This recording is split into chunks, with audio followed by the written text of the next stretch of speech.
Hallo, dieser Podcast wird Ihnen präsentiert von der Hannover Messe. Viel Vergnügen beim Zuhören.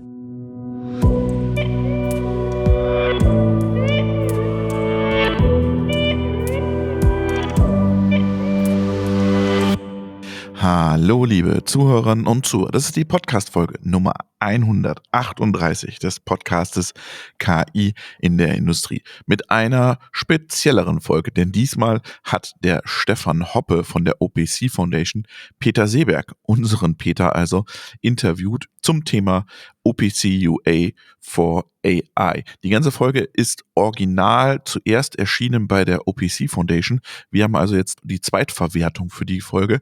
Es ist eine Folge in Englisch, aber ich glaube, es ist ganz gut zu verstehen. Und damit rüber zu Peter und Stefan. So, Stefan, over to you. How are you? Thank you, Peter. It's definitely an honor for me to act here today as the host. But it's also a challenge because you really did a fantastic, great job over the, was it 1 or 2 years where you started as a host? Is it 1 year, 2 years? Yeah, we're in our second year now, aren't we? Yeah. Perfect. Yeah. So you did an amazing job, and for sure you will continue to act as a host. And today is really just an exception. Okay. In the history of the OPC Foundation podcast, we had a lot of additions, definitely on the OPC UA core technology and a lot of companion specifications describing the semantic. But today, we definitely like to listen and get an introduction about the artificial intelligence, short AI. And honestly, I tell you, when I prepared myself a little bit here for this podcast, I got a little bit worried. But let's see on your explanation. Okay. I will give you some really critical statements from Stephen Hawking and Elon Musk and Bill Gates later on. So I'm really looking forward to your answers. Very good. But hey, Peter, I know, or we know each other for multiple years when you started for an OPC toolkit company. But really, let's start more systematic here for the listeners. For a starter, Peter, please tell us who you are, what you do, and how you have come to work with artificial intelligence. Very good. Happy to do so, Stefan. Yeah, my name is Peter Seeberg. I was born in the Netherlands, studied computer-aided design in Delft. I've worked 25 years in IT. My main stop was Intel in Europe, based here in the Munich area. And then almost 10 years of industrial automation. That was with, you mentioned, I think I can call the name here, is a company called Softing. And one very important activity that I was in charge of representing was introducing OPC UA. And I spent a lot of time on the road with you, with Uwe, with Bob, and many, many others around the world. And that's a very nice time to be thinking back of. Today, for the last 3 years, I've been an AI consultant and moderator. Yeah, I still live in the Munich area. I write books on AI. I co-produce a number of podcasts. This one I'm very happy and very proud to be doing for you, for the OPC Foundation, but also a German language podcast on AI in industry, for example. Very cool. So after this personal introduction, let's go to the topic we have today on artificial intelligence. The next block is, can you please explain us what artificial intelligence is and give us a little bit the history? Since when does it exist? And does a real definition exist? And honestly, is AI not really something like a regular algorithm to help us to do our job? Very good questions. So the term AI, artificial intelligence, was really first used in the 1950s. So that is about 70 years back by a guy called John McCarthy. And he sent an invitation for a study on the word first use artificial intelligence in the summer of 1956. And that was at Dartmouth College in Hanover, New Hampshire. And I quote here, he wrote every aspect of learning or any other feature of intelligence that can in principle be so precisely described that a machine can be made to simulate it. stop the quote. So let's call that the rules-based approach to AI. So when you can describe learning or intelligence so precise that you take a piece of software, and you have a machine do the same thing. That is that approach. A couple of years later, there was another guy. So I'm going to name 2-3 persons here, 59. And that was Arthur Samuel. And he defined the term machine learning. And that is today's most important way of doing AI. And I do a quote again. And he called that the study that gives computers the ability to learn, again, the word learn here, without being explicitly programmed. Stop the quote. So let's call that the probability-based approach to AI. And as I said, that is the most important way of actually doing artificial intelligence today. And the third name I'm going to call out, that was the name of Alan Turing. Maybe that's the name that most listeners may have heard before. And already before, that's 1950, he poses the question, can machines think? And he develops a game later that's the so-called Turing test, and that's for helping decide if algorithms show intelligence. Now, my personal definition, if I may, now without wanting to put myself at the same level of these 3 famous people, but that has worked very well for the last couple of years. So I say AI really is an algorithm as a tool in the hands of humans that recognize patterns in data that are too complex for humans to recognize. And what they do is support us in our daily lives. Now, they can be good, which is, of course, what we would always like to strive for. Autonomous driving, increasing a plant's output. That's probably what we'll talk about more today. But they can also do, for example, bad things. They can manipulate humans in elections. And that's, of course, what we do not want to happen. And for that reason, we're going to need to have AI regulated like any other critical infrastructure, if it's electricity, gas, water, or energy. So to conclude, today there is not one single definition of what is AI. And that's not different from also not having one definition of what is intelligence. Okay, very interesting. And we will talk about the regulations you mentioned maybe later on. Preparing here for this podcast, I've heard about the differentiation between weak AI versus strong AI. What is this all about?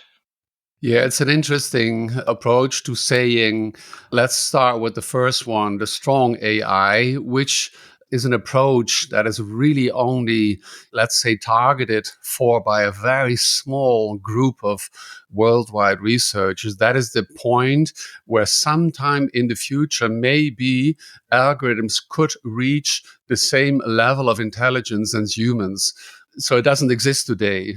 That is typically whenever you see a good movie, if it's iRobot or AI, all these wonderful cinema movies that always show algorithms, artificial intelligence, as something bad to human beings, right? They take humans hostage. We love to look at those kind of movies, but it doesn't exist today. And if that's ever going to happen or not, let's see. I don't think it ever will. On the other hand, there's so-called weak AI, which is a little bit of a weird word, but it just means there are algorithms, they can do all kinds of things for us. And that is what 99+% of all researchers and parties that involve in AI concentrate on. And that's why they want to say, this is really what we today do with algorithms. And where is the differentiation between what is an algorithm, what is software? When does it become AI? I can say one more thing about it. Very typical is, let's maybe take chess as an example. There's points in time where people are very impressed by what is subtly happening. That was the case over 20 years ago, when the IBM computer won from Kasparov, at that time the world chess champion. And Kasparov, he was devastated, right? He didn't believe that was ever possible. And people interested in chess at the time, I was involved in chess with Intel as well. And they said, oh, this is a very important point in time for artificial intelligence, although it was more of a just search and algorithms-based approach. Now you look back, and people who do chess, they know today it is not possible to win from an algorithm, from a good algorithm playing chess. So today that is normal. So what is always the case, what at some point in time is like, oh, what is going on there? So algorithm software showing some kind of intelligence, then 5 years later becomes normal. Yeah, good points. And let's see what also Hollywood always made movies and what's becoming reality. But honestly, we talked about regulations before, that regulations are required. And now here's some, inspiring people like Bill Gates, Elon Musk, Stephen Hawking, I mentioned them. They made statements on AI, and I'm doing some quote here from them. Stephen Hawking mentioned, AI is likely to be either the best or the worst thing to happen to humanity. Or I give you two examples from Elon Musk. He says, with artificial intelligence, we are summoning the demon. Or we need to be super careful with AI, potentially more dangerous than nukes. And even Bill Gates says, humans should be worried about the threat posed by artificial intelligence. So should I become really more worried? So is artificial intelligence then more a threat, or is it not becoming normal? Let's pick up the quote from Elon here. So where he says it's potentially more dangerous than nukes. And I would agree. It's important that we realize that, these algorithms, call them artificial intelligence at some point in time, called in machine learning, doesn't matter, but they have the potential to be to change the world, to solve maybe climate change. That potential is there as a very wonderful, great, good thing, as Stephen Hawking, I believe, says on one hand. Not by itself. It's a tool in our hands. If we want to, we can use it. But on the other hand, it's as big in a negative way. It can destroy democracy. We've seen examples of, elections that have happened by means of algorithms, again, call them artificial intelligence or not. And I think the comparison with nuclear technology is a great, again, as part of this climate change, certain countries, I was reading yesterday, France in Europe, they go stronger with nuclear technology. In this country where I am, where we are today, we're going out of the nuclear technology. But just as an example, it is very important that we are going to regulate artificial intelligence to make sure that the same as nuclear technology, the same as electricity or gas or, driving on the road, we need to make sure that if people go drive on the road, depending in what country you are, that you're always going to drive on the right side or the left side of the road, that if there's a red sign that you stop. It's these rules and regulations and the European Union, but not only, also the United States and China. So it's really like a global effort. It's not always the same, but the worldwide community is trying to make sure that algorithms, that artificial intelligence is going to be used only for the good way of supporting humans, not for destroying humans. Okay, so it's again about the usage of technology. After this more general introduction on AI, let's switch a little bit and go to more where we come from, the industries of industrial automation. So can you give us some examples of AI use cases in both in discrete and process industry? Yeah, and before that, let me just add two more things and then move over, on the question of the threat or the opportunity to be more specific, because I believe most listeners have heard, that researchers have said, 50% of the jobs are going to be gone. On the other hand, more or less new jobs are going to be created. So the opportunity is huge, and all the parts of the world, the USA, China, Europe, all want to become, a major powerhouse in artificial intelligence. So if we're then going to be talking about OPC UA and AI, and then I give a couple of examples, I would say that we have this huge potential as long as we make sure that we regulate AI. So use cases both in discrete and process industry, let's say at the top level, they can be found in each stage of the product development and sales cycle. It doesn't matter starting with, developing a product, marketing, sales, service, but let's maybe focus today on, let's say, product production, which is where OPC UA is really at home. And then I would say there's two major categories of AI in industry. So one is optimization, and the second is new product development. I'll talk a little bit about both of them. So starting with the optimization, it's all about improving OEE, overall equipment efficiency. So, but let me interrupt you. I yeah. mean, haven't we done that for always? I mean, when I started 26 years ago Exactly. at Beckhoff as a software engineer, it was to optimize the efficiency. Exactly. And Stefan, I can tell you, I've been myself with colleagues into, numerous companies. And so OEE is always a theoretical 100%, right? So you have your quality of your product, you have your downtime, you want to only zero, or, and maybe you have 1 hour downtime and your throughput numbers. The theoretical 100% normally you don't reach, right? In discrete, the numbers that I know, they are, 80, 90%, something like that. There's still a potential of 15, 20%. And in process, my personal experience is that the OEE numbers are a lot lower, maybe 60, 70%.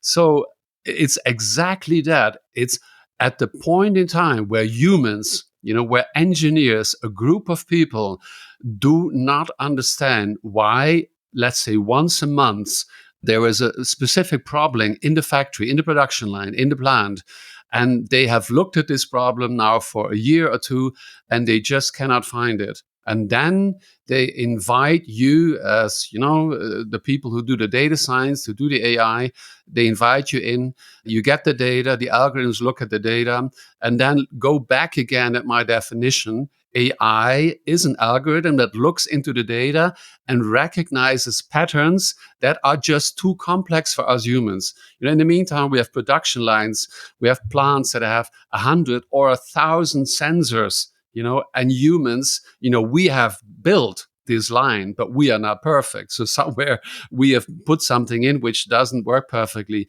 And the algorithm, they don't care if it's 10 or 100 or 10,000 sensors. They recognize the patterns. And that's the way to then say, okay, today we have 85% OEE, and tomorrow with the first project, we increase 2% to 87. And then you do a couple of other projects, and then you cross the 90% towards the 95%. That's how you can do this. So that is the side of, I'm not sure if you're happy with that answer, but that is the number one way of using algorithms to increase your overall EE. Got it. And if I may, you can also call or use specific technologies like process mining. What they do, they will help you trace back the original situation. So the problem is happening here where I'm standing in my production line, where, the door is put into the car and there's a certain problem. But the problem, the originated, 2 minutes before, 100 meters back. And this process mining technology can help you do that. Now, if you run into such a situation, it's very interesting. You need like a strong, human character in front of you. The first time the data shows correlations, and then the responsible people say, this one is not correct. There was the sensor was dirty or something. And then suddenly there is a situation where the people in the plant say, oh, how is this possible? How is it possible that the algorithms have found a situation where we now as a team of engineers must say, yeah, how can it be that we did not see this? Now, if it's then a small problem, you just make a quick engineering change. If it's a big problem, what you typically do is you then put a model of your production line into the plant or next to the production line. And in the future, when the same situation occurs again and the algorithms, they recognize it, they will then feed back to the control room and give you, a yellow or a red light. Got it. Okay. So we know that you are an expert of AI, and I don't want to well, maybe you don't tell the audience all of your business secrets, but how would you typically go about introduction AI, specifically machine learning for your clients, for their plans? Yeah, happy to do so. So the first thing to do some kind of assessment, make yourself knowledgeable. And the listeners, who have stayed with us until here, that's what they're doing, right? They want to say, oh, I'm a big fan of OPC UA, or I'm just learning about OPC UA. I'm busy in manufacturing, in production, and I want to know what this relation is about. So don't say, I want nothing to do with it. You just be open, make yourself knowledgeable, organize a workshop or a brainstorming. And then you're going to find out, what use cases do you have? What data? Where's the data? What's the quality? Those are not new necessarily, in the environment of OPC UA. That's the thing you typically do anyway. But then it's very important. You're going to define goals of what it is that you want to reach with introducing AI. And what you do there, you can do half a day or a day's workshop. Very important that you're going to have all your people involved and define the decision maker in the room, right? And then maybe you're going to have, throughout the day, you're going to have like 10 use cases. There's 2 or 3 in production. There's 1 in sales. There's 1. And then you're going to produce a criterion list, like for deciding which is the top one test use case that you're going to do a POC with, a proof of concept. And number 1 is, of course, as I said, do I have data? Where is the data? And then if you have OPC UA, but we come later to that, I can already tell you now, then you are very, very lucky.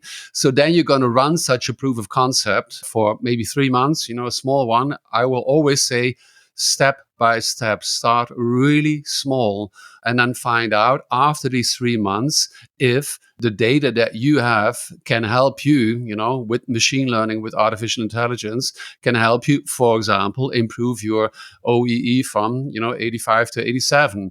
And if that's what you see with a small POC, then you go the next bigger step. And then maybe you go into other areas as well. So step by step, get your people together and start doing something. Yeah, thank you very much. And I think we can do a little bit this advertisement block for you here. It's definitely helpful to have an expert who did that multiple times to guide a company to not lose a lot of time. Okay, so you mentioned a couple of times now OPC UA, and obviously we have to talk about that. So what role can OPC UA play in making artificial intelligence in industry become successful? Yeah, one or the other listener may have heard my view, and also you, Stefan, will not be surprised to hear that I strongly believe that AI and OPC UA to be the real winning team.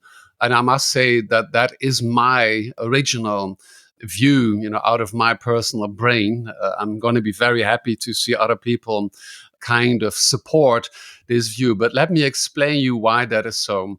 And it really is out of my, close to 10 years experience with you and the organization on OPC UA, and my, now close to 6 years of experience with introducing artificial intelligence. So let's stick to this 3 months POC that I just mentioned. So you now have decided which small project for the next 3 months you want to find out what it is, can artificial intelligence, can machine learning help my organization? Now, what you need to know is, and you can ask 100 data scientists, so the people who deal with the data, and they will all confirm you, is that the rule is that around 80% of the work done by the data scientists is about cleaning, also cleansing the data. So first you need to find the data. We've talked about it all the time. Typically, data has been in the past available in many different departments, in silos and responsibilities. Then you need to start understand the data. What does X23 stand for? Nobody knows anymore. That was, a person did that 25 years ago. We have nowhere written it. Then you need to start putting in lacking information. There's, missing pieces in the data. It doesn't matter what kind the format of your data is.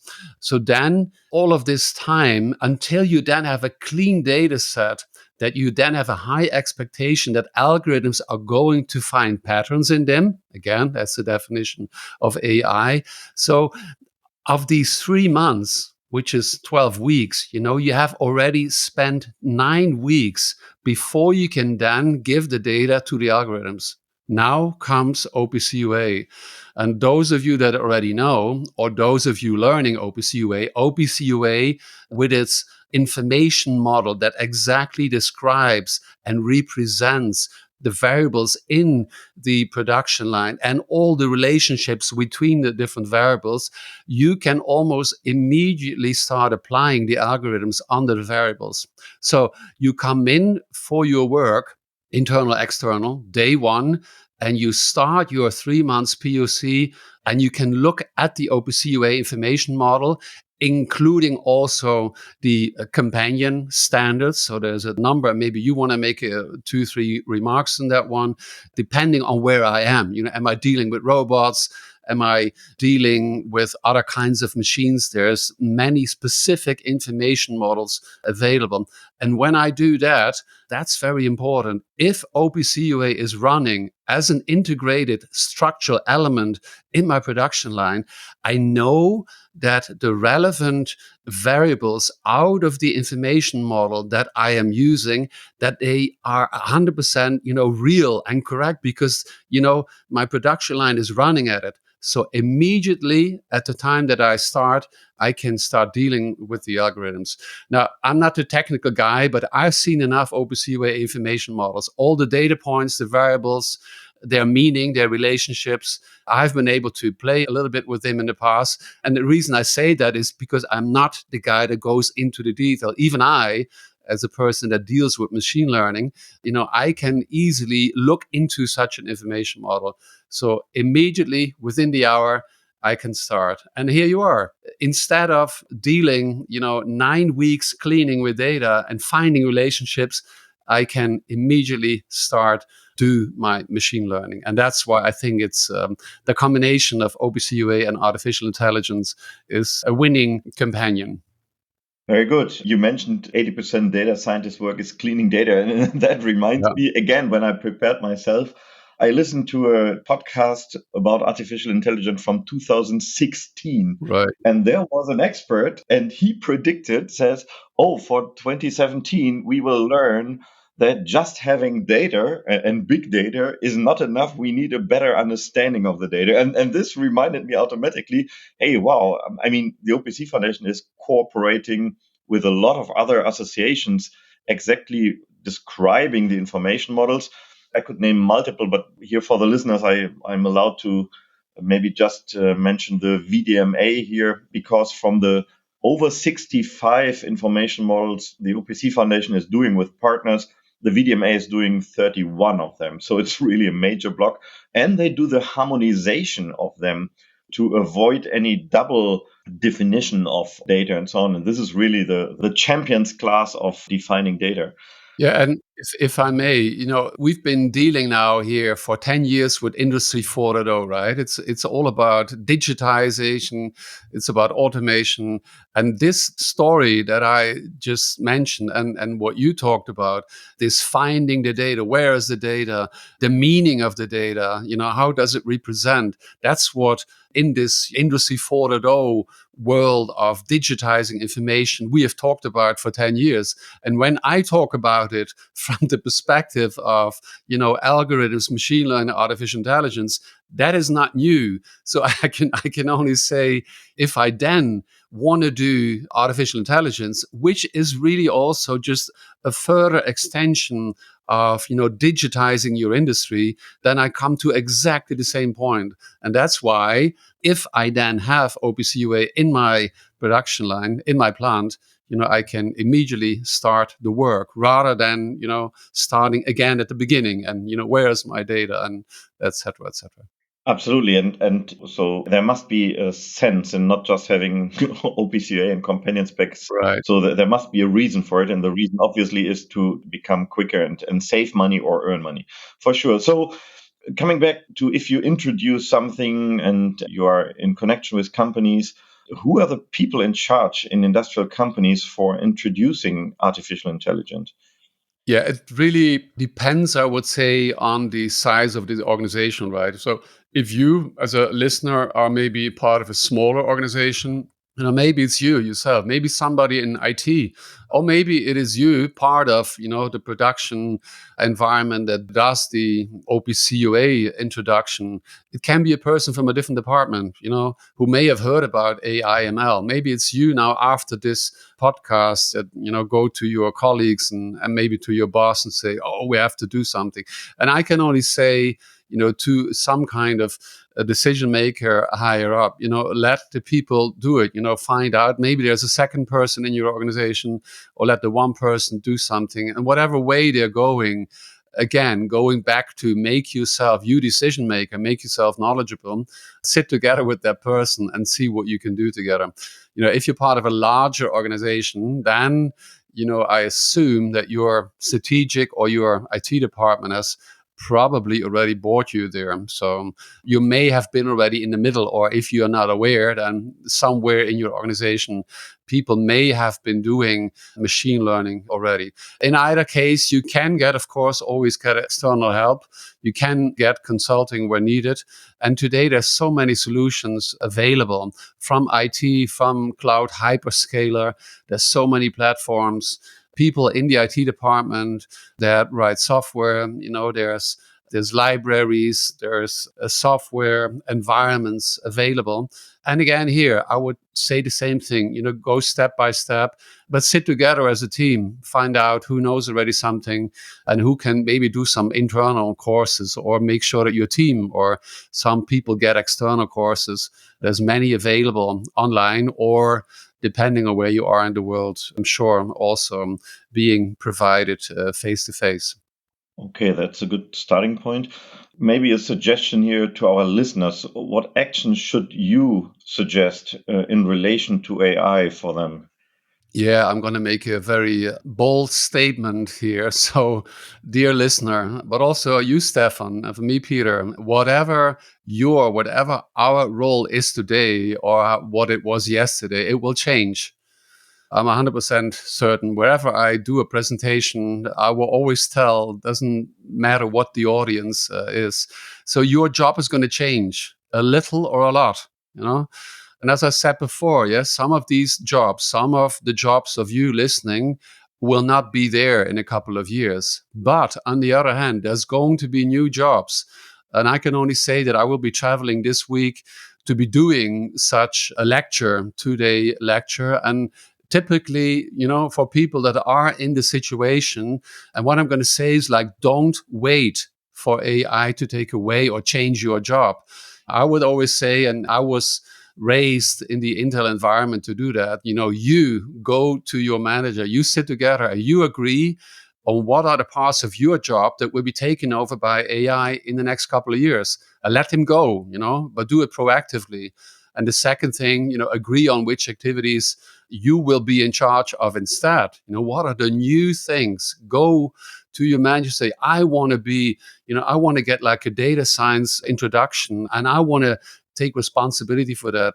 Make sure that you get training on what does that all mean? What does OPC UA and AI together mean, and how can you manage this new job for you in the future? So don't sit and wait, go out proactively, because that's the only thing I am completely certain of, with a small exception, and I hope, where humans work with humans. Let's say in a hospital where people that are not doing well, they need humans around them. I strongly believe, although there's differences there also around the world, but there's still certain areas, let's say in the world, where AI will not take over, right? Where we do need humans, but it's like the 99% of all the other jobs in the world, they will change, and make sure that you deal with it proactively. Okay, good. Peter, you always ask your interviewers for final thought you would like to share with our listeners. So is there any question I have not asked you, or is there anything you like to mention? Now you have your chance, okay?